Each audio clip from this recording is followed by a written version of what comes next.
हमको फॉर्मूले याद नहीं रहते मेंसुरेशन 2D के और मेंसुरेशन 3D के। अब आप कहोगे सर आपने क्या इनको याद कर रखा है? आपने जो यहाँ बोर्ड पर लिखा क्या आपको याद था कि आपके सामने एक वर्ग है, ठीक है, और इस वर्ग के अंदर एक आंतरिक वृत्त है और इस वर्ग के एक बाह्य वृत्त है। इसको अगर मैं ऊपर वाले को मिटा दूं तो फिर से मुझे समकोण त्रिभुज दिख रहा है। ये उसके अंदर क्या है? कर्ण है। हेलो नमस्कार मेरे भाई, कैसे हैं आप सभी बताइए। तो जरा उम्मीद करता हूं आप लोग अच्छे होंगे। और मैं बार बार स्टूडेंट से सुन रहा था, कोई कमेंट कर रहा है, कोई मेल कर रहा है, कोई कॉल कर रहा है कि सर एक बात बताइए, हमको फॉर्मूले याद नहीं रहते मेंसुरेशन 2D के और मेंसुरेशन 3D के। एरिया का क्या फॉर्मूला है, आपका वॉल्यूम आयतन का क्या फॉर्मूला है, शंकु के अंदर, आपका बेलन के अंदर, सर वो सब समझ में नहीं आता है। जैसे मैं आपसे बोलूं सर आपका जो बेलन का आयतन होता है, सर बेलन का आयतन πr² होता है। सर शंकु का आयतन 1/3 πr² होता है। ठीक, अब आप कहोगे सर आपने क्या इनको याद कर रखा है? आपने जो यहाँ बोर्ड पर लिखा क्या आपको याद था? मैं कहूंगा भाई मुझको याद नहीं था। जितनी देर में मैंने इस बोर्ड पर ये फॉर्मूला लिखा, ये फॉर्मूला मैंने इतनी देर में बनाया, यानी कि मुझे नहीं याद हैं ये फॉर्मूले, मैं इतनी देर में बना रहा हूं। यकीन मानना जितनी देर में मैंने बोर्ड पर इस फॉर्मूले को लिखा। अब आप कहोगे सर ऐसे कैसे पॉसिबल है? बिल्कुल पॉसिबल है। ऐसा पॉसिबल तब हो जाता है जब आपको पता हो ये फॉर्मूले बनाए कैसे जाते हैं। तो मैं आज आपके लिए इसी चीज को समझाने के लिए, फॉर्मूलों का थोड़ा प्रूफ बताने के लिए और आपको इन फॉर्मूलों को याद कैसे करना है उसके लिए आपके लिए ये क्लास लेकर के आया हूं। तो चलिए भाई आज बात करेंगे सबसे पहले हम मेंसुरेशन 2D की। मेंसुरेशन 2D की, सर 2D की अगर बात की जाए तो सर 2D होता क्या है? तो 2D का मतलब होता है डायमेंशन, यानी कि ऐसी फिगर, ऐसी आकृति जिनके अंदर 2 डायमेंशन होती हैं, 2 बीमाएं होती हैं, 2 दिशाएं होती हैं। जैसे मान के चलो सर मैं आपके सामने एक वर्ग बना दूं, तो वर्ग के अंदर 2 ही डायमेंशन है सर, या तो इसकी लंबाई है इसके अंदर या इसके अंदर चौड़ाई है, तो इसके अंदर 2 ही डायमेंशन है। मैं आपसे बोल दूं सर आयत, तो आयत भी क्या होगा? 2 ही डायमेंशन होगा, 2D फिगर होगा, क्योंकि इसकी लंबाई है और इसकी चौड़ाई है। मैं आपसे बोल दूं क्या सर्कल, जैसे बाइक का टायर, तो बाइक के टायर की क्या होती है सर? लंबाई होती है या चौड़ाई होती है। मैं आपसे बोल दूं सर क्या त्रिभुज, ट्राइंगल, सर लंबाई होगी या चौड़ाई होगी। तो ये सारे फिगर क्या हैं? आपके 2D फिगर हैं, क्योंकि इनके अंदर 2 डायमेंशन है। लेकिन अगर बात करिए सर 3D फिगर, बताइए 3D फिगर क्या होता है? तो देखो अगर मैं 3D की बात करूं तो ऐसी फिगर जिनके अंदर 3 डायमेंशन होती हैं। 3 डायमेंशन कौन कौन सी सर?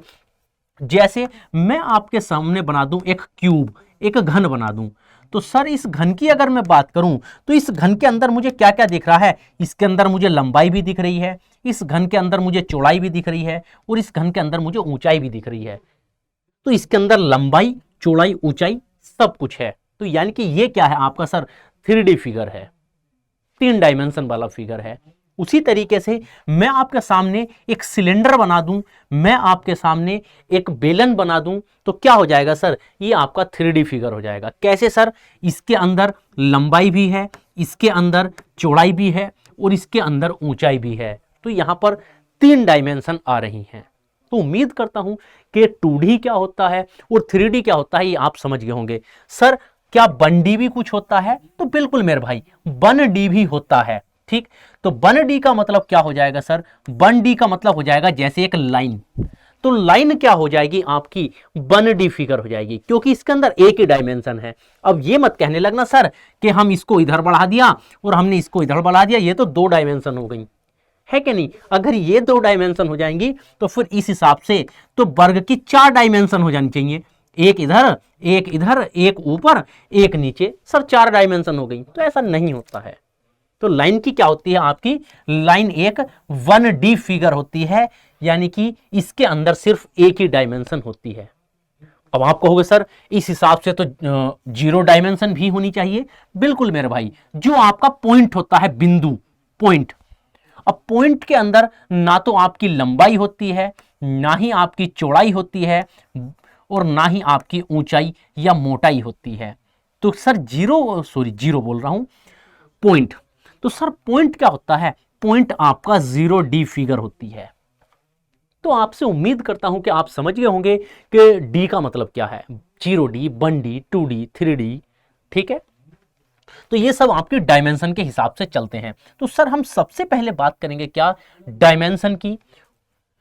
और डायमेंशन में पहले 2D फिगर की हम बात करेंगे। अब देखो, अब हम डायमेंशन वगैरह की बात करें उससे पहले मैं आपको एक चीज और भी क्लियर कर देना चाहता हूं। आपने देखा होगा क्या, जैसे हमारी लंबाई होती है, लंबाई या चौड़ाई जो हमारी होती है, हम उसको क्या बोल देते हैं सर? हम उसको सेंटीमीटर बोल देते हैं, हम उसको मीटर बोल देते हैं, हम उसको किलोमीटर बोल देते हैं, हम उसको फुट बोल देते हैं, फीट, हम उसको क्या है, इंच बोल देते हैं। तो लंबाई यही होती है सर। लेकिन सर जब हम बात आती है किस चीज की? इसके क्षेत्रफल की। जब बात आती है सर क्षेत्रफल की, तो क्षेत्रफल को हम कैसे नापते हैं? सर क्षेत्रफल होता है आपका सेंटीमीटर स्क्वायर, क्षेत्रफल होता है मीटर स्क्वायर, क्षेत्रफल होता है सर किलोमीटर स्क्वायर, क्षेत्रफल होता है फीट स्क्वायर। और ये फीट स्क्वायर तो बहुत बार आपने सुना होगा। जैसे हम घर में काम कराते हैं, नया घर बनाते हैं, तो मिस्त्री आता है भाई कि मैं आपका घर का फर्श तो बिछा दूंगा, लेकिन मेरा जो पेमेंट होगा वो होगा 300 रुपए स्क्वायर फीट। ऐसा बार बार सुना होगा कि 300 रुपए स्क्वायर फीट, ऐसा सुना होगा। यानी कि एरिया जो है वो फुट स्क्वायर या सर इंच स्क्वायर में हो जाता है। इस तरीके से ये आगे यूनिट चल जाती हैं। लेकिन सर अगर मैं आपसे बात करूं आयतन की, वॉल्यूम की, आयतन क्या होता है? वॉल्यूम। सर अगर मैं वॉल्यूम की बात करूं तो आपने देखा होगा सर वॉल्यूम क्यूब में होता है, सेंटीमीटर क्यूब, आपका metre cube, kilometre cube, sir foot cube, ठीक, या सर इंच का क्यूब। ऐसा होता है कि नहीं होता है? बताइए। ऐसा होता है। तो सर सबसे पहले हमें यह क्लियर कर दीजिए कि ऐसा क्यों हो रहा है। सर यहां तो कुछ नहीं है, यानी कि सबकी पावर 1 है, किलोमीटर की पावर 1, फुट की पावर 1, इंच की पावर 1, यहां सेंटीमीटर की पावर 2, क्यूब सेंटीमीटर की पावर 3। ऐसा सर क्यों हो रहा है? हमें सबसे पहले इसको बता दीजिए। तो बताइए, आपको ये चीजें पता है या नहीं पता है? चलिए जरा अब थोड़ा सा डिस्कस करते हैं, थोड़ा सा समझाते हैं ऐसा क्यों होता है। देखो भाई, जिस तरीके से हमारे नंबर कैलकुलेट होते हैं उसी तरीके से हमारी यूनिट भी कैलकुलेट होती है। अगर आपको याद हो तो 9th क्लास में ये पढ़ाया जाता है, हमको फिजिक्स में 9th क्लास में पढ़ाया जाता है। नहीं पता है तो कोई बात नहीं, मैं मान के चलूंगा आपको याद नहीं है या आपने नहीं पढ़ा है, तो मैं ऐसा मान के चल रहा हूं, इसलिए आपको डिटेल में बताने की कोशिश करता हूं। जैसे मान के चलो भाई, मैं आपसे बोल दूं आपके सामने एक आयत है, इस आयत की लंबाई 10 मीटर है और इस आयत की चौड़ाई 5 मीटर है। मुझे बताइए इस आयत का क्षेत्रफल क्या होगा? देखो एक चीज ध्यान रखना, हम कभी भी क्षेत्रफल की को हम दोनों डायमेंशन की मल्टीप्लाई किए बिना हम कभी भी एरिया नहीं निकाल सकते। जब तक जो भी डायमेंशन है उन डायमेंशन की मल्टीप्लाई नहीं होगी तब तक हम एरिया बिल्कुल नहीं निकाल सकते। हर बार दोनों डायमेंशन की हमें मल्टीप्लाई करनी ही होगी। अब एक बात बताइए सर, इसका जो क्षेत्रफल होता है वो होता है लंबाई गुणा चौड़ाई। सर लंबाई कितनी है? सर लंबाई है 10 मीटर। उसके बाद सर चौड़ाई कितनी है? तो सर चौड़ाई है 5 मीटर। और अगर यहां 10 मीटर लिखा हुआ है तो 10 मीटर का मतलब क्या पता है क्या होता है? जैसे मैं 10 लिखा हुआ है, मैं इस 10 को लिख सकता हूं सर 10 गुणा 1 लिख दूं, कोई दिक्कत थोड़ा ही है, यानी कि इसकी मल्टीप्लाई में 1 है। लेकिन अगर मैं आपसे बोल दूं 10 मीटर तो इस 10 मीटर का मतलब होता है 10 गुणा 1 मीटर। या अगर मैं 1 ना भी लिखूं तब भी मैं इसको ऐसा लिख सकता हूं 10 गुणा मीटर। तो जब यूनिट होती है 10 मीटर, 50 मीटर, 100 इंच, 50 इंच, तो उसमें क्या मतलब होता है? वो नंबर और वो यूनिट उसकी मल्टीप्लाई में होती है। ठीक। अब एक बात बताइए भाई, इसका मतलब ये हो जाएगा कि सर ये लंबाई हो गई, ये चौड़ाई हो गई, तो सर ये क्या है? ये 10 गुणा मीटर है, गुणा ये 5 गुणा मीटर है। सर 10 पंजे कितना हो जाएगा? 50 हो जाएगा, लेकिन गुणा मीटर क्या हो जाएगा? मीटर का स्क्वायर हो जाएगा। और मल्टीप्लाई करके कितना जाएगा? 50 मीटर स्क्वायर। तो जो एरिया बना सर वो मीटर स्क्वायर में आया। यानी कि जब हमें दो डायमेंशन की बात करेंगे एरिया निकालने के लिए हमें 2D चाहिए, यानी कि दो डायमेंशन चाहिए, और हमेशा उन दो डायमेंशन की मल्टीप्लाई होगी, फिगर कुछ भी हो, चाहे आपका वृत्त हो सर्कल, चाहे आपका वर्ग हो स्क्वायर, चाहे आपका रेक्टेंगल हो आयत, चाहे आपका पैरेललोग्राम हो समांतर चतुर्भुज, चाहे आपका रोम्बस हो समचतुर्भुज, सभी में दो डायमेंशन की मल्टीप्लाई होगी तभी एरिया निकल के आएगा। इसलिए सर हमारा जो एरिया बनता है वो स्क्वायर में बन जाता है। लेकिन सर चलो ये तो समझ गए कि हमारा एरिया स्क्वायर में क्यों बनता है, लेकिन सर ये तो समझा दो कि हमारा जो आयतन होता है, जो वॉल्यूम होता है, वो क्यूब में कैसे चला जाता है, वो घात 3 में कैसे चला जाता है। देखो भाई, जैसे मान के चलो आपके सामने क्या है, एक क्यूबॉइड बना हुआ है। क्यूबॉइड यानी कि क्या बोलते हैं भाई हिंदी में क्यूबॉइड को, घनाभ। जैसे आपके सामने क्या है, एक घनाभ बना हुआ है। अरे यार हम तो घनाभ ही भूल गए हैं, चलो कोई बात नहीं भाई, दोबारा से बना देता हूं। है घनाभ ही नहीं बन पा रहा यार हमसे, तो बताओ भाई ऐसे कैसे हो सकता है यार। चलो अब सर आपके सामने ये एक घनाभ बना हुआ है। सर घनाभ का आयतन क्या होता है, तो सर घनाभ का आयतन होता है लंबाई गुणा चौड़ाई गुणा ऊंचाई होता है। देखो आयतन हम जब भी निकालते हैं सर, आयतन जो बनता है वो 3 डायमेंशन फिगर का ही होता है, 3D फिगर का ही क्या होता है, आयतन होता है। क्यों? क्योंकि मुझे आयतन निकालने के लिए 3 डायमेंशन की जरूरत होती है। क्षेत्रफल निकालने के लिए हमेशा 2 डायमेंशन चाहिए, लंबाई और चौड़ाई। मुझे आयतन निकालने के लिए मुझे 3 डायमेंशन चाहिए, लंबाई चौड़ाई ऊंचाई। ठीक है, तो कभी भी आपने देखा होगा 2D फिगर का कभी आयतन नहीं होता। आपने ये नहीं देखा होगा सर वृत्त का आयतन बता दो, सर ट्राइंगल का आयतन बता दो, सर वर्ग का आयतन बता दो, ऐसा होता ही नहीं है, क्योंकि इसके अंदर 2 ही डायमेंशन है और आयतन के लिए मुझे 3 डायमेंशन चाहिए होती हैं, 3 दिशाएं 3 बीमाएं चाहिए होती हैं। ठीक, अब देखो सर इस आयतन जो होता है वो लंबाई गुणा चौड़ाई गुणा ऊंचाई तीनों डायमेंशन की मल्टीप्लाई होती है। देखो सर ये क्या है, ये इसकी पहली डायमेंशन है जो कि लंबाई है, सर ये इसकी दूसरी डायमेंशन है जो कि चौड़ाई है, सर ये इसकी तीसरी डायमेंशन है जो ऊंचाई है। मुझे तीनों की जरूरत पड़ेगी। अब मान के चलो भाई मैंने इस घनाभ का जो लंबाई मान ली, मैंने लंबाई मान ली सर 5 मीटर, इसकी जो चौड़ाई मान ली सर वो मैंने मान ली 3 मीटर, इसकी ऊंचाई जो मान ली सर वो मैंने मान ली 10 मीटर। अब मुझे बताइए ये सारा मीटर में है, ये सारा सर क्या है, मीटर में है। अब मैं सारों की मल्टीप्लाई करके क्या करूंगा, इसका वॉल्यूम इसका आयतन निकाल लूंगा। तो आयतन क्या हो जाएगा सर, 5 मीटर गुणा 3 मीटर और गुणा कितना हो जाएगा 10 मीटर। तो लंबाई गुणा चौड़ाई गुणा ऊंचाई मैंने तीनों डायमेंशन की मल्टीप्लाई कर ली। तो 5 तिया 15 और 15 की 10 में मल्टीप्लाई होगी 150 आ जाएगा, और मीटर गुणा मीटर गुणा मीटर, मीटर का क्यूब हो जाएगा। यानी कि सर एरिया निकालते हुए मैं 2 डायमेंशन की मल्टीप्लाई करता हूं इसलिए स्क्वायर बनता है, और जब मैं आयतन निकालता हूं वॉल्यूम निकालता हूं तो मैं 3 डायमेंशन की मल्टीप्लाई करता हूं इसलिए आयतन आपका 3 घात में आता है, क्यूब में आता है। तो मैं ऐसी उम्मीद करके चल रहा हूंगा कि आप समझ चुके हैं कि सर हम क्यों एरिया को स्क्वायर में लेते हैं और हम क्यों आयतन को क्यूब में लेते हैं, घात 3 में लेते हैं। ठीक, चलिए सर उसके बाद हम शुरुआत करने वाले हैं क्या, कुछ फॉर्मूलों की। देखो आपका जो मेंसुरेशन 2D हो या मेंसुरेशन 3D हो, इससे किसी भी एग्जाम में खासकर CUET के अंदर जो सवाल बनते हैं वो सारे फॉर्मूलों पर बनते हैं। अगर फॉर्मूला याद है तो सेकंडों में आंसर, और फॉर्मूला याद नहीं है तो ऐसे देख रहे हैं जैसे आंधी में गधा, है कि नहीं, कहावत सुनिए कि नहीं, आंधी में गधा वाली, तो वही है।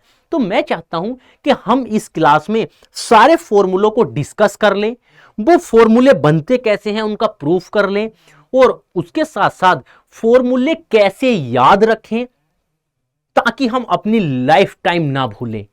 जैसे मैंने शुरुआत में बताया था कि वृत्त का जो परिधि होती है, जो सरकमफेरेंस होती है, वो 2πr होती है। वो कैसे होती है उसको याद कर लें। ठीक है, तो चलिए भाई अब देखो सबसे पहले सबसे आसान फिगर से शुरुआत करते हैं। तो सबसे पहले सर हम बात करने वाले हैं किसकी, वर्ग की। तो हम देखेंगे सर सारी कंडीशन किसकी, वर्ग की, यानी कि वर्ग क्या है और वर्ग की क्या क्या खासियत होती हैं। ठीक, वर्ग यानी कि स्क्वायर। तो सर हम वर्ग को इंग्लिश में बोलते हैं स्क्वायर। अब देखो वर्ग का जो एरिया होता है वो होता है लंबाई गुणा चौड़ाई। अब आप कहोगे नहीं सर भुजा की घात 2 होता है, चलो उसको भी समझाते हैं। देखो सबसे पहले वर्ग की प्रॉपर्टी को समझ लेते हैं। वर्ग की क्या होती हैं, चारों ही भुजाएं क्या होती हैं, बराबर होती हैं। चारों भुजाएं बराबर। सर चारों कोण भी बराबर होते हैं, चारों ही कोण 90-90 डिग्री के होते हैं। चारों कोण 90-90 डिग्री के और चारों भुजाएं सर बराबर हो गई। ठीक है सर, और बताइए। और ऐसा होता है इसके जो विकर्ण होते हैं वो दोनों बिल्कुल बराबर होते हैं। जितनी लंबाई इस विकर्ण की होगी उतनी ही लंबाई इस विकर्ण की होगी। सर दोनों विकर्ण आपस में क्या होते हैं, बराबर होते हैं। अच्छा सर और बताइए। सर ये जो विकर्ण होते हैं, ये जो कोण होता है इसको दो बराबर भागों में काट देते हैं। सर दो बराबर भागों में काटने का मतलब ये हो जाएगा, ये पूरा कोण 90 डिग्री का था तो ये विकर्ण इसको यहां भी 45 डिग्री कर देगा, यहां भी 45 डिग्री। सर ये भी 45 डिग्री, ये भी 45 डिग्री, ये भी 45 डिग्री, ये भी 45 डिग्री, ये भी 45 डिग्री, ये भी 45 डिग्री।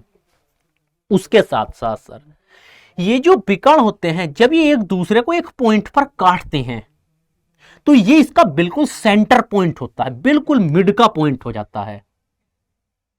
ठीक, उसके साथ सर ये जो दो विकर्ण थे हमारे 4 पार्ट में डिवाइड हो गए। पहला भाग ये, दूसरा भाग ये, तीसरा भाग ये, चौथा भाग ये चारों भाग आपस में बराबर हो जाते हैं। सर चारों भाग आपस में बराबर हो जाते हैं। और क्या खासियत होती है सर, और खासियत इसकी ये हो जाती है मेरे भाई, ये जो एंगल होते हैं ये विकर्ण एक दूसरे को परपेंडिकुलर बाइसेक्ट करते हैं, यानी कि एक दूसरे से 90 डिग्री के कोण पर मिलते हैं और दो बराबर भागों में तोड़ देते हैं। जैसे आपका ये एक विकर्ण है और जब दूसरा विकर्ण इसको आया तो इसको क्या करेगा, इस वाले विकर्ण को दो भागों में तोड़ेगा और बराबर, तो ये वाली लेंथ और ये वाली लेंथ बराबर होगी और सर ये वाला कोण भी 90 डिग्री होगा, सर ये वाला कोण भी 90 डिग्री होगा, सर ये कोण भी 90 डिग्री होगा और सर ये कोण भी 90 डिग्री होगा। तो बताइए जितना अभी तक बताया है वो क्लियर है कि नहीं है? कमेंट सेक्शन में बताते हुए भी चलना है कि आपको कौन सी चीजें अच्छे से क्लियर हुई, कौन सी चीजें अच्छे से क्लियर नहीं हुई है। सारी चीजें आप मुझे बताते हुए चलेंगे। ठीक है भाई, तो अभी तक तो ऐसा कुछ बताया नहीं है मैंने आपको जो आपको समझ में नहीं आया हो, है अभी तो बिल्कुल बेसिक चीजें मैंने आपको बताई हैं। उसके बाद सर एक बात और बता दीजिए सर आप मुझे, क्या अब अगर सारी भुजाएं बराबर हैं तो मैं इनको कुछ नाम दे देता हूं और जनरली आपको जो मिलेगा बुक में या कहीं भी आपको लिखा हुआ मिलेगा तो ज्यादातर जो वर्ग की भुजाएं हैं उसको ए माना जाता है। मानने को आप एक्स वाई जेड ABC कुछ भी मान सकते हैं, लेकिन ए जनरली ए मानते हैं तो हम यहां भी ए ही मान के चलेंगे। तो मैंने मान लिया सर वर्ग की जो भुजा है वो ए मीटर है या ए सेंटीमीटर कुछ भी हो सकती है। सर अगर ये ए है तो सर ये लंबाई भी ए हो जाएगी, सर ये लंबाई भी ए हो जाएगी और ये लंबाई भी ए हो जाएगी। तो सबसे पहले बात कर लेते हैं सर कि वर्ग का परिमाप क्या होता है। सर परिमाप क्या होता है, परिमाप को बोलते हैं पेरीमीटर। अब सर ये पेरीमीटर किस बला का नाम है, तो देखो पेरीमीटर कुछ और नहीं है, किसी भी आकृति की जो सारी भुजाओं को जोड़ लिया जाए, सारी भुजाओं का जोड़ ही पेरीमीटर होता है। दूसरा अगर आसान शब्दों से समझाना चाहूं तो हमारे सामने एक वर्ग है, मैं किसी भी एक पॉइंट से चलना शुरू करूं और वापिस उसी पॉइंट पर आ जाऊं। जैसे मान के चलो मैं इस पॉइंट से चलना शुरू करता हूं, पहले इधर गया, फिर यहां गया, फिर यहां गया, फिर यहां गया, वापिस इसी पॉइंट पर आने में मैंने जितनी दूरी तय करी, मैंने जितने डिस्टेंस ट्रेवल करी, वही क्या हो जाएगा, परिमाप हो जाएगा, पेरीमीटर हो जाएगा। ठीक है सर, तो देखो सर पहले मैं ए मीटर इधर गया, फिर ए मीटर इधर गया, फिर ए मीटर इधर गया, फिर मैं ए मीटर इधर गया, तो मैं चारों को जोड़ूंगा, ए प्लस ए प्लस ए प्लस ए, यानी कि सर क्या हो जाएगा, ये हो जाएगा 4a। अब सर ये मीटर में होगा, सेंटीमीटर सॉरी मीटर में होगा, मीटर स्क्वायर में होगा, मीटर क्यूब में होगा। अब आप अपना कॉमन सेंस लगाइए और बताइए ये क्या होना चाहिए पेरीमीटर। मान के चलो ये मीटर था, थोड़ी देर के लिए मान रहा हूं, तो इसका आंसर 4a मीटर होना चाहिए, 4a मीटर स्क्वायर होना चाहिए, 4a मीटर क्यूब होना चाहिए, या मीटर होना ही नहीं चाहिए, सिर्फ 4a होना चाहिए, कोई यूनिट नहीं है, ना मीटर है ना मीटर स्क्वायर, कुछ नहीं होना चाहिए। तो आप कहेंगे सर मैंने पेरीमीटर निकालने के लिए इस लंबाई को जोड़ा, यानी कि पहले मैंने am को जोड़ा, फिर मैंने am को जोड़ा, फिर मैंने am को जोड़ा। Sir m into m multiply होने के बाद पावर बनती है, ऐड करने पे नहीं बनती। तो यानी कि सर ये क्या रहेगा, पावर 1 ही रहेगा। यानी कि पेरीमीटर क्या होता है, पेरीमीटर एक लंबाई होती है, एक डिस्टेंस होती है, एक दूरी होती है, इसलिए सर ये जो बनेगा ये मीटर में आएगा, यानी कि मीटर की पावर 1 या मीटर बोल दो, 4a मीटर हो जाएगा।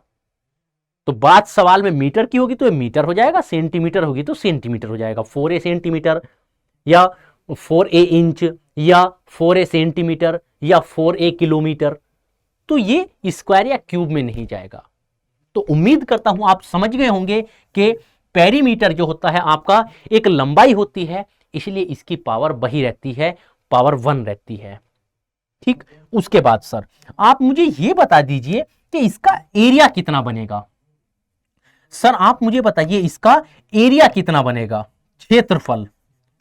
तो सर इसका जो क्षेत्रफल, इसका जो एरिया बनता है, ठीक, वो क्या बन जाता है सर, तो वो आप सभी को याद है सर, साइड का स्क्वायर बन जाता है। देखो मैं आपसे बोलूंगा इस वर्ग का जो एरिया होता है वो होता है लंबाई गुणा चौड़ाई। सर लंबाई कितनी है a, चौड़ाई कितनी है a, तो सर इसका एरिया हो जाएगा लंबाई गुणा चौड़ाई। ठीक है, अब सर लंबाई अगर गुणा चौड़ाई होगी और दोनों है बराबर, तो a गुणा a कितना हो जाएगा, a स्क्वायर हो जाएगा।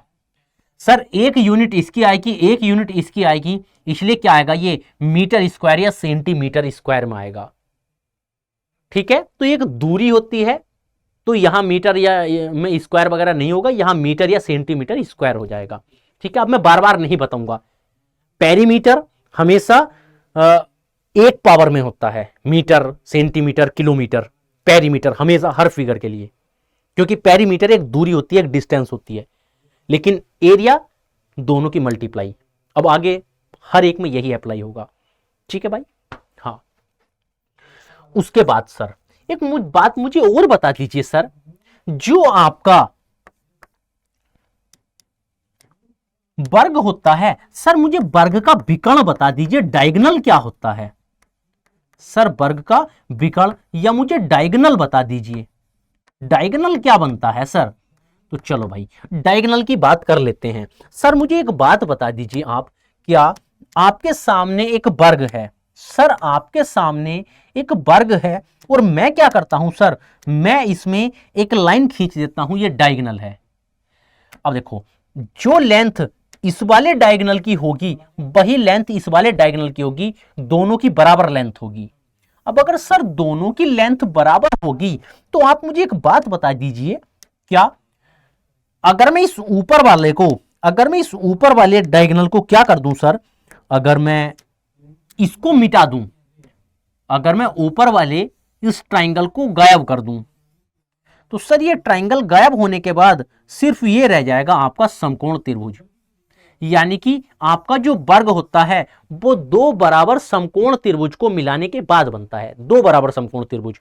उसके बाद सर अगर इसकी भुजाएं बराबर थी सर, तो ये भी सर ए है अभी भी, और ये भी क्या है सर, ये भी आपका ए है, और ये सर 90 डिग्री का कोण था, क्योंकि चारों कोण 90 डिग्री थे। सर ये जो डायगोनल है ये इसका क्या बन रहा है, ये इसका आपका कर्ण बन रहा है। ये क्या बन रहा है सर, कर्ण। इस कर्ण को मैं x मान लेता हूं और मुझे इस x की वैल्यू निकालनी है। अब हम सभी ने बचपन से ही पाइथागोरस थ्योरम पढ़ी है, क्या होता है सर, कर्ण का वर्ग बराबर होता है किसके, आधार का वर्ग और किसके, लंब के वर्ग के। इसके बराबर हो जाएगा, तो आधार भी ये है और लंब भी ये है, तो a square plus a square हो जाएगा। सर ये स्क्वायर है, उधर जाकर के अंडर रूट बनेगा, यानी कि x बराबर क्या हो जाएगा सर, अंडर रूट में ए स्क्वायर प्लस ए स्क्वायर हो जाएगा 2a²। x बराबर कितना हो जाएगा सर, तो √2 तो रूट के अंदर रह जाएगा, लेकिन ए स्क्वायर की जगह से a आ जाएगा। अब सर ये क्या होता है, विकर्ण क्या होता है, एक लंबाई होती है, एक दूरी होती है। सर अगर एक दूरी होती है तो इसकी पावर हमेशा 1 होती है, मीटर, सेंटीमीटर, किलोमीटर, ठीक है ना, तो ध्यान रखना। तो यानी कि √2a। अब बात आती है सर a क्या है, a होता है वर्ग की भुजा, यानी कि सर अगर मैं वर्ग की भुजा को √2 से मल्टीप्लाई कर दूंगा तो क्या आ जाएगा, विकर्ण आ जाएगा। कैसे, मान के चलो आपके सामने क्या है सर, आपके सामने एक वर्ग है जिसकी भुजा कितनी है, जिसकी भुजा 10 सेंटीमीटर है। अगर भुजा 10 सेंटीमीटर है तो इसका विकर्ण कितना हो जाएगा, तो अगर मैं भुजा को √2 से मल्टीप्लाई कर दूंगा तो क्या आ जाएगा, विकर्ण आ जाएगा, यानी कि 10√2 क्या हो जाएगा, इसका विकर्ण हो जाएगा। लेकिन सर अगर मैं आपसे रिवर्स बोल दूं, सर मैं रिवर्स आपसे यह बोल दूं कि एक वर्ग है जिसका विकर्ण कितना है, इस वर्ग का जो सर विकर्ण है वो आपका 50√2 मीटर है, तो इसकी भुजा बताइए। तो इस √2 को हटाइए और क्या आ जाएगा, बचेगा 50। तो सर ये भी 50 हो जाएगा, ये भी 50 हो जाएगा, ये भी 50 हो जाएगा, ये भी 50 हो जाएगा, सारी वैल्यू क्या हो जाएंगी सर, 50-50 हो जाएंगी। यानी कि सर मैं अगर सीधे सीधे बोलना चाहूं तो हम ऐसा कह सकते हैं, अगर मैं भुजा को √2 से मल्टीप्लाई कर दूंगा तो विकर्ण आ जाएगा, और विकर्ण को √2 से भाग कर दूंगा तो लंबाई आ जाएगी, भुजा आ जाएगी। ठीक है भाई, तो मैं उम्मीद करता हूं आप ये सब चीजें समझ गए होंगे, और ये कहां से आया है √2 ये भी आपको पता चल गया होगा। इसलिए हम लिख देंगे अपने रिजल्ट को कि जो वर्ग का जो सर विकर्ण होता है, डायगोनल होता है, वो √2a होता है। बताइए मेरे भाई, तो वर्ग में इससे ज्यादा आपको किसी भी चीज की जरूरत नहीं पड़ेगी। हाँ एक चीज और भी होती है, थोड़ा सा अगर मैं एडवांस लेवल पर ले जाना चाहूं, हालांकि उस लेवल की जरूरत के चांस बहुत कम होंगे, लेकिन कोई बात नहीं है भाई, क्यों ना हम थोड़ा अपने एग्जाम से आगे पढ़ लें। मैं हमेशा एक ही बात बोलता हूं कि हम एग्जाम से हमेशा 4 कदम आगे की बात करेंगे, तो क्यों ना थोड़ा आगे की बात कर लेते हैं। सर एक बात बता दो सर, ये जितना विकर्ण होगा उतना ही विकर्ण क्या होगा, ये होगा। अब सर बात तो बिल्कुल ठीक हो गई, विकर्ण दोनों बराबर हो जाएंगे। उसके बाद सर अगर मैं क्या कर लूं, मैं एक ऐसा व्रत खींच लूं, सर मैं एक ऐसा व्रत खींच लूं जो इसके बिल्कुल बीचों बीच आ जाए, यानी कि चारों भुजाओं को क्या करता चला जाए सर, टच करता हुआ चला जाए। मैं एक ऐसा व्रत खींच लेता हूं सर जो क्या कर रहा हो सर, सारी भुजाओं को क्या है, बराबर टच कर रहा हो।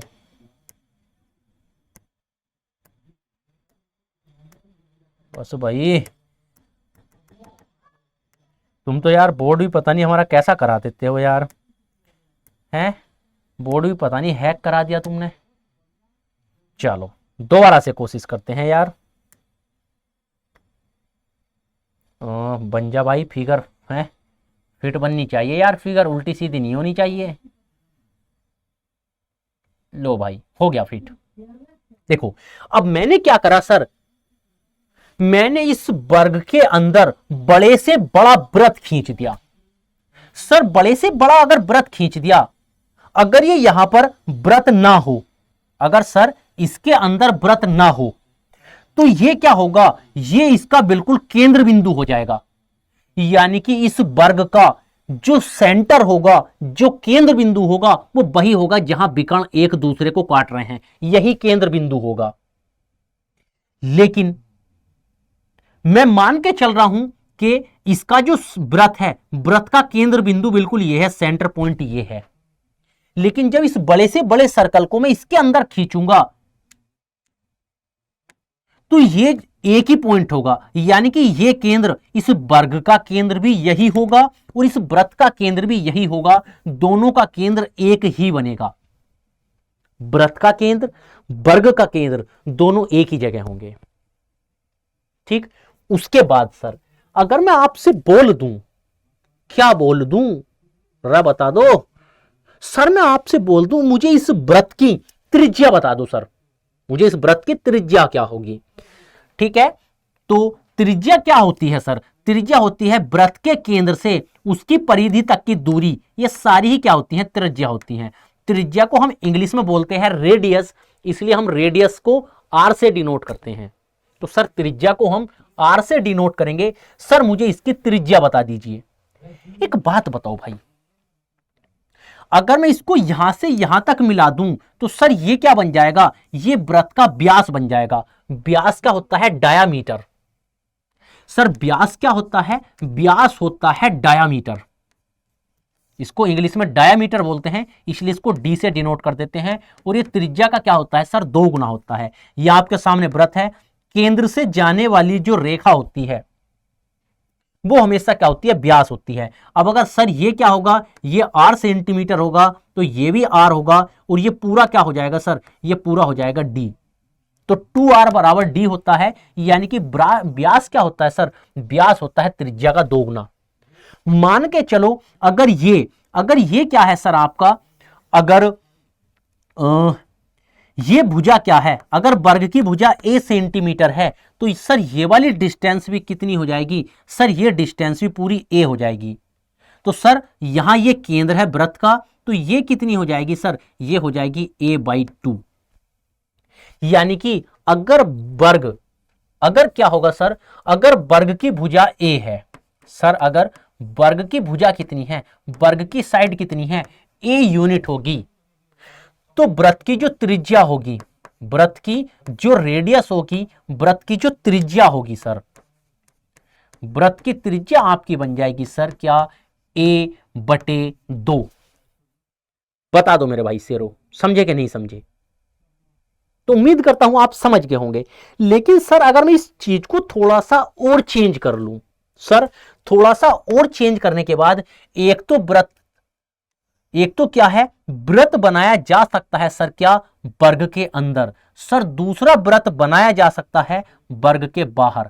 अब जो मैं व्रत बना रहा हूं सर, वो बना रहा हूं इसके बाहर, यानी कि किसी भी वर्ग के चारों तरफ एक ऐसा व्रत खींचा जा सकता है जिसके चारों पॉइंट क्या हों? जिसके चारों पॉइंट क्या हों? व्रत की परिधि पर हों। एक ऐसा व्रत खींचा जा सकता है।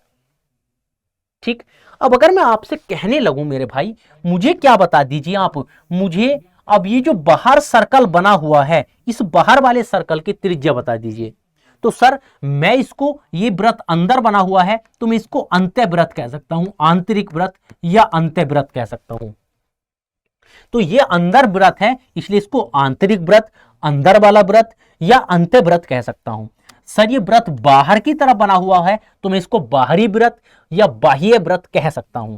अब मुझे चाहिए सर बाह्य व्रत की त्रिज्या क्या होगी? सर बता दीजिए जल्दी से, बाह्य व्रत की त्रिज्या क्या होगी? तो ये अंदर वाला व्रत छोटा है, इसलिए उसको मैं छोटे आर से डिनोट कर देता हूं। जो अंदर वाला व्रत है उसकी त्रिज्या छोटी होगी, तो उसको मैं क्या कर देता हूं सर? मैं आर से डिनोट कर देता हूं, छोटे आर से। बाहर वाला जो व्रत होगा सर उसकी त्रिज्या बड़ी होगी, इसलिए मैं उसको कैपिटल आर से, बड़े आर से डिनोट कर देता हूं। अब एक बात बताइए, जो बाहर वाला व्रत है उसका केंद्र भी यही होगा। सर अंदर वाले व्रत का केंद्र, इस वर्ग का केंद्र और बाहर वाले व्रत का केंद्र, ये तीनों एक ही पॉइंट पर होंगे। होंगे या नहीं होंगे? सोच के बताइए। आप कहेंगे बिल्कुल होंगे सर। अगर बिल्कुल होंगे मेरे भाई, तो आप मुझे ये बताइए जरा, क्या बताइए? आप मुझे बताइए कि जो बाहर वाला व्रत है इसकी त्रिज्या बता दीजिए। सर अगर मैं देखूं तो ये क्या हो जाएगा? ये बाहर वाले व्रत की त्रिज्या ये होगी। होगी कि नहीं होगी?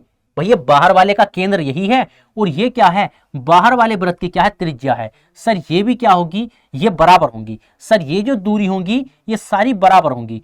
क्यों? क्योंकि ये बाह्य वाले व्रत की क्या है? त्रिज्या है।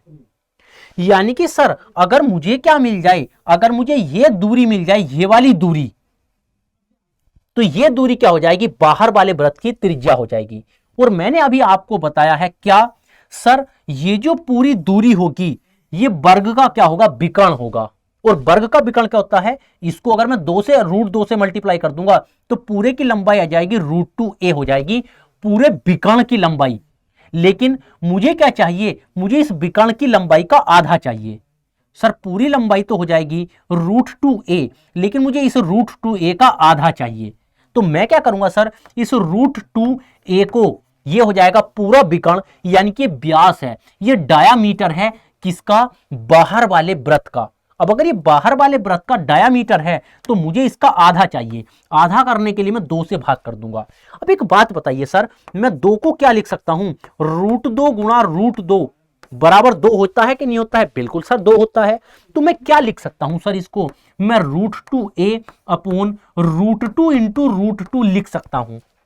सर ऐसा करने से क्या होगा, √2 से आपका √2 कैंसिल हो जाएगा, ऊपर बचेगा a और नीचे आ जाएगा √2, और यही क्या हो जाएगी, बाह्य वृत्त की त्रिज्या हो जाएगी। यानी कि सर बाह्य वृत्त की जो त्रिज्या होती है उसका फॉर्मूला हम जान चुके हैं, क्या हो जाएगा सर, a/√2, a बटे क्या हो जाएगा सर, √2 हो जाएगा। बताइए मेरे भाई, मजा आया कि नहीं आया, जल्दी से कमेंट करो, हैं मजा आ रहा है कि नहीं आ रहा है। आज मेंसुरेशन 2D को लेकर के सारे फॉर्मूले, सारे थ्योरम को लेकर के 2 क्लास लग जाएंगे, अगर जरूरत पड़ी तो 3 क्लास। उसके बाद मेंसुरेशन 2D में आपको बहुत ज्यादा मजा आने वाला है, लिख के रख लो। आपका फेवरेट टॉपिक बना दूंगा मेंसुरेशन 2D को भी और मेंसुरेशन 3D को भी। यकीन मानना मेरे भाई, एग्जामिनर चाह करके भी उस लेवल पर नहीं जा पाएगा जिस लेवल का मैं आपको प्रैक्टिस करा दूंगा थ्योरम की। और थ्योरम याद है, रूल याद है, तो फिर कुछ नहीं है इसके अंदर, आपका बिल्कुल डर खत्म कर दूंगा। ठीक है भाई, तो चलो सर, हम समझ चुके हैं। चलो भाई, अगर आप समझ गए मेरे भाई, समझ गए, तो सर ये क्या है, सर ये है आपके वर्ग की भुजा। उसके बाद सर आप हमें ये बता दीजिए ये क्या है सर, तो ये है, नहीं ये नहीं, अंदर वाली भुजा। सर ये क्या है, ये है आंतरिक वृत्त की त्रिज्या, जिसको मैंने r नाम दे रखा है। सर ये क्या है, तो ये है सर बाहर वाले वृत्त की त्रिज्या, जिसको मैंने r नाम दे रखा है। इन तीनों का रिलेशन मैं आपको बता चुका हूं। ठीक, अब एक लास्ट चीज और बचती है सर, क्या, अगर आपको कोई किसी वर्ग के अंदर एक वृत्त दे रखा हो और वर्ग के बाहर वृत्त दे रखा हो, तो इन वृत्तों की जो त्रिज्याएं हैं उनका मुझे अनुपात बता दीजिए डायरेक्ट। देखो सर, अभी देखते हैं। अब हमें क्या निकालना है, r यानी कि आंतरिक वृत्त की त्रिज्या, r यानी कि बाह्य वृत्त की त्रिज्या, और मुझे क्या चाहिए सर, इसका अनुपात चाहिए। चलिए भाई ले लेते हैं अनुपात। तो सर ये क्या है, अंतःवृत्त हो जाएगा a/2, और सर बाह्य वृत्त हो जाएगा a/√2 हो जाएगा। बताइए भाई, मका लाडले समझे कि नहीं समझे हैं। तो सर a से कटेगा एक बार, a से कटेगा एक बार, 2 से कटेगा कितनी बार, √2 बार। तो कितना बचेगा सर, यहां बचेगा 1/√2, और यहां कितना बच जाएगा, यहां बचेगा सिर्फ 1। अब √2 से यहां मल्टीप्लाई कर दो, √2 से यहां मल्टीप्लाई कर दो, तो 2 से 2 कट जाएगा, यहां आ जाएगा 1, और यहां अनुपात आ जाएगा √2। यानी कि सर अगर अंदर वाले वृत्त की त्रिज्या 1 सेंटीमीटर होगी तो बाहर वाले वृत्त की त्रिज्या √2 सेंटीमीटर होगी। ठीक है, तो सर मुझे जो यहां अनुपात मिल गया वो मिल गया 1/√2 मिल गया। अब आप कहोगे सर इसका मुझे क्या फायदा मिलेगा, ये तो बता दीजिए। तो देखो मेरे भाई, इस पर सवाल आया हुआ है। कैसे आया हुआ है कि आपके सामने एक वर्ग है, ठीक है, और इस वर्ग के अंदर एक आंतरिक वृत्त है और इस वर्ग के एक बाह्य वृत्त है। इस अंदर वाला जो वृत्त है, इस अंदर वाले वृत्त की जो त्रिज्या है वो 10 सेंटीमीटर है।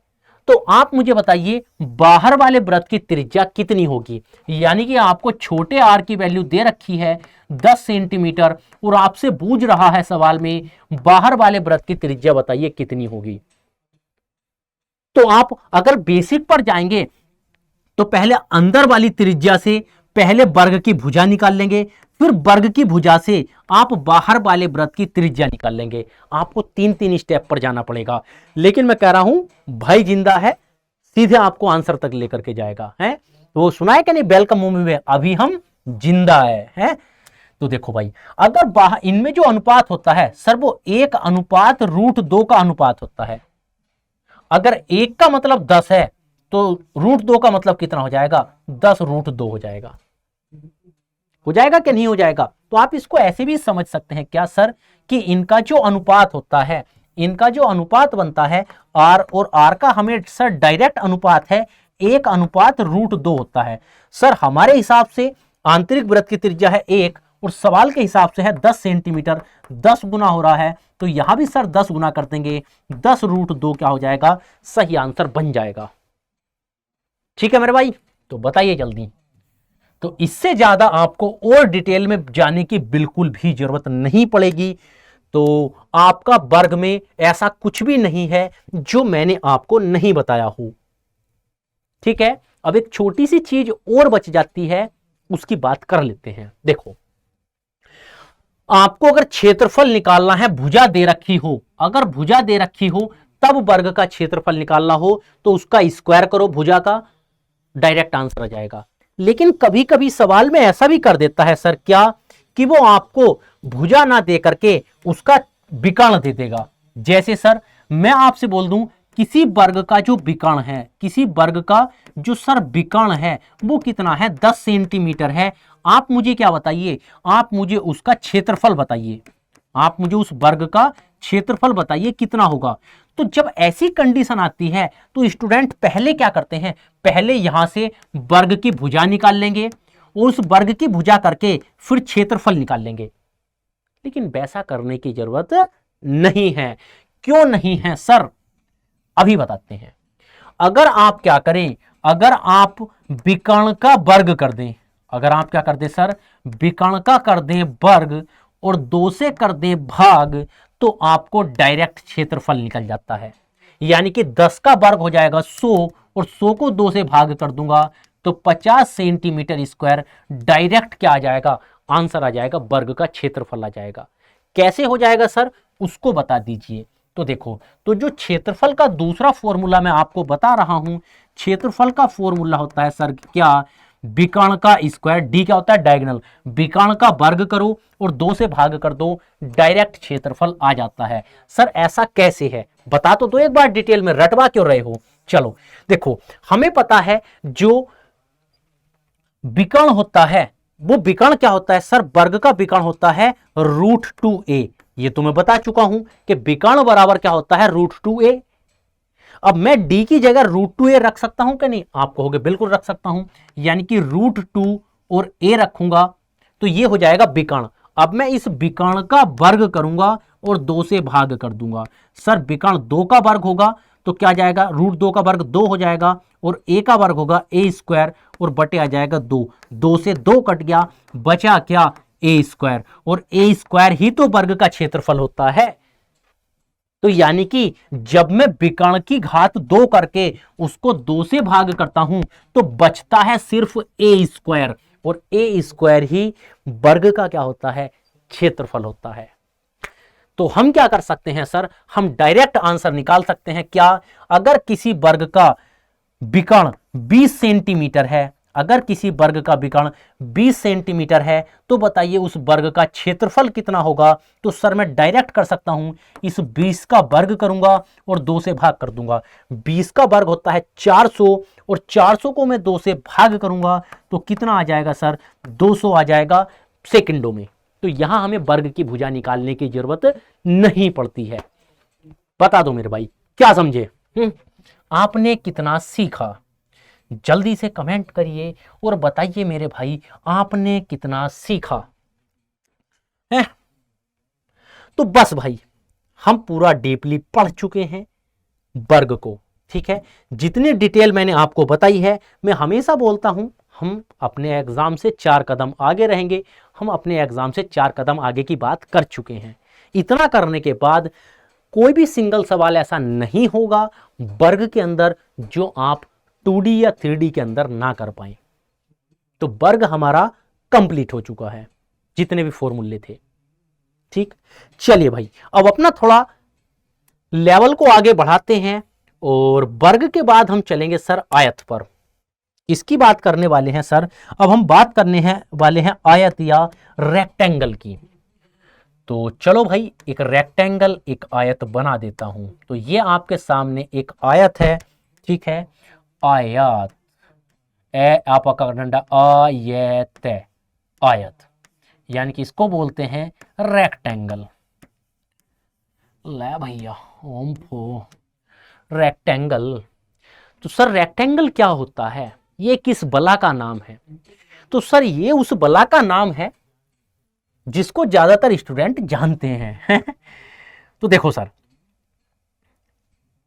आयत की खास बात यह होती है कि इसके आमने सामने की भुजाएं बराबर होती हैं।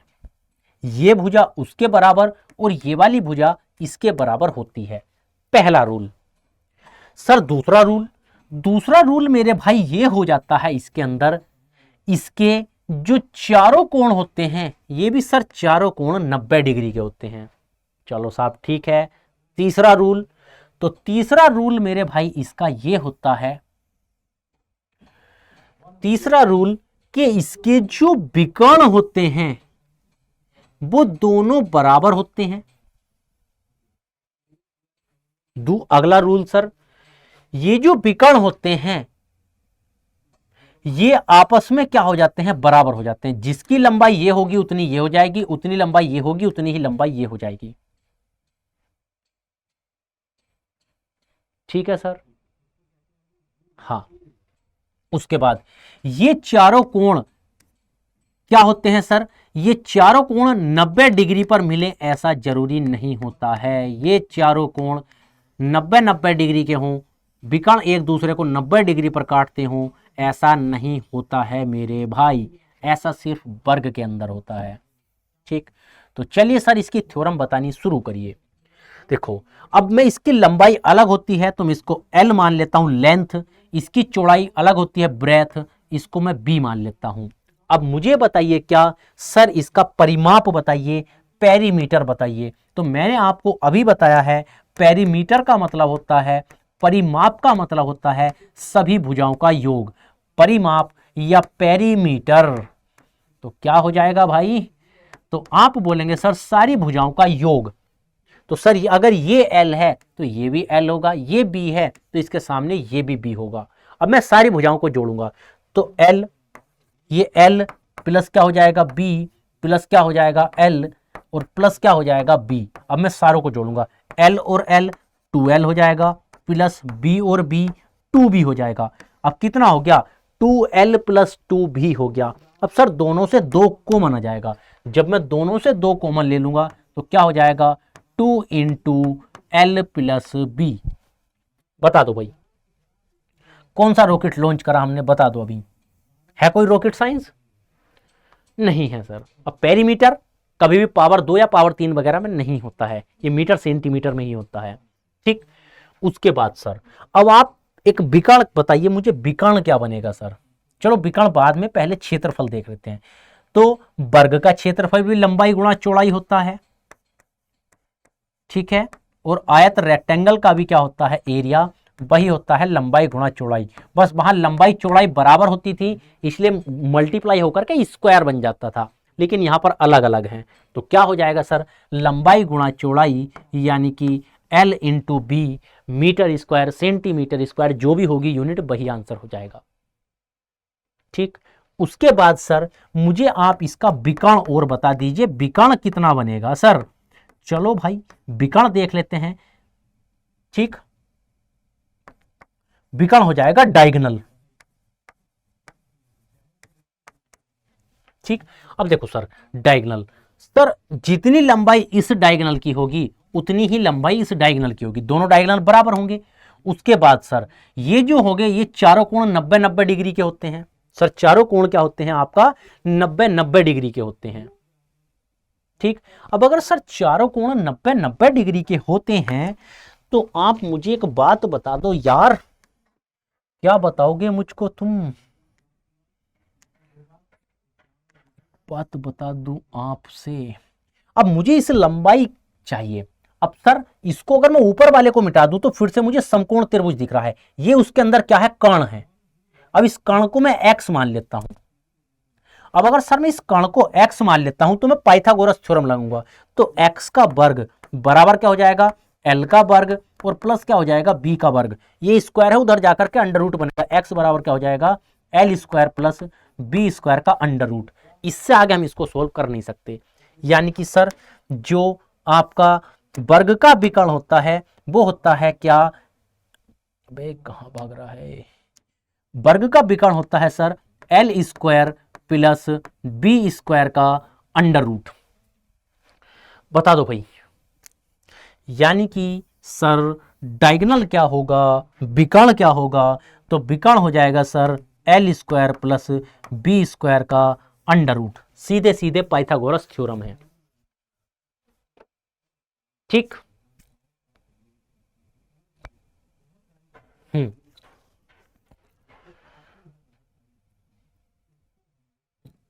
ऐसे ही अगर मैं बात करूं क्या सर, अगर हम क्या बना दें, अगर हम आयत बना दें तो हम आयत के अंदर ऐसा वृत्त नहीं खींच सकते जो चारों भुजाओं को टच करता चला जाए।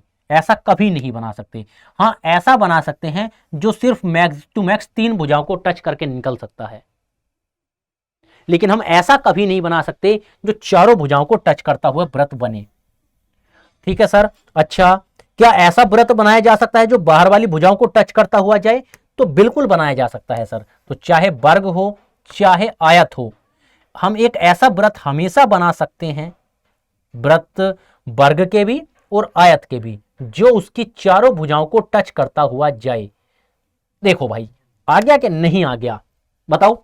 तो बिल्कुल आ गया सर।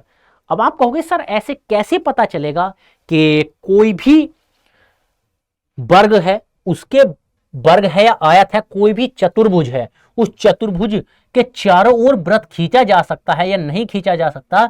आपने पहले ही कैसे बता दिया, या आप रटे बैठे हो? मैं कहूंगा भाई मैंने रट नहीं रखा है, और क्या कर रखा है सर? देखो, अगर कोई भी वर्ग या वर्ग छोड़ो, चतुर्भुज, कोई भी चतुर्भुज ऐसा है जिसके आमने सामने के कोणों का योग 180 डिग्री हो। सर ये 90 है, ये 90 है, 180 हो जाएगा। और सर ये 90 है, ये 90 है, ये भी 180 हो जाएगा।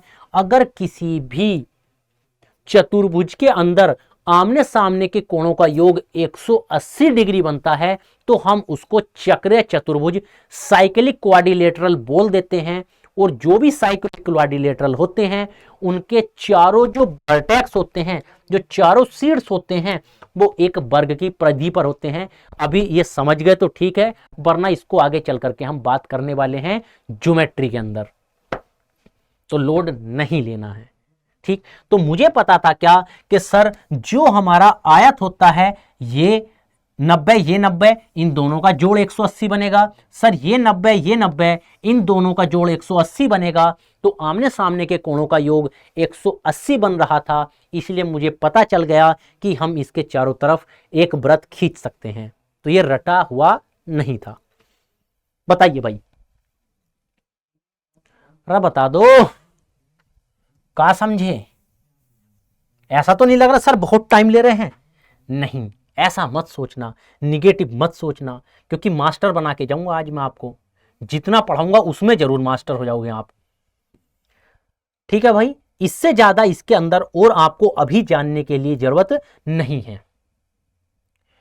तो हमने क्या क्या सीख लिया सर? हमने विकर्ण निकालना सीख लिया, क्षेत्रफल निकालना सीख लिया, आयत निकालना सीख लिया। तो आप ये मत देखना सर कि कंटेंट कितना पढ़ाया है, आप ये देखना कि कंटेंट की क्वालिटी क्या रही है।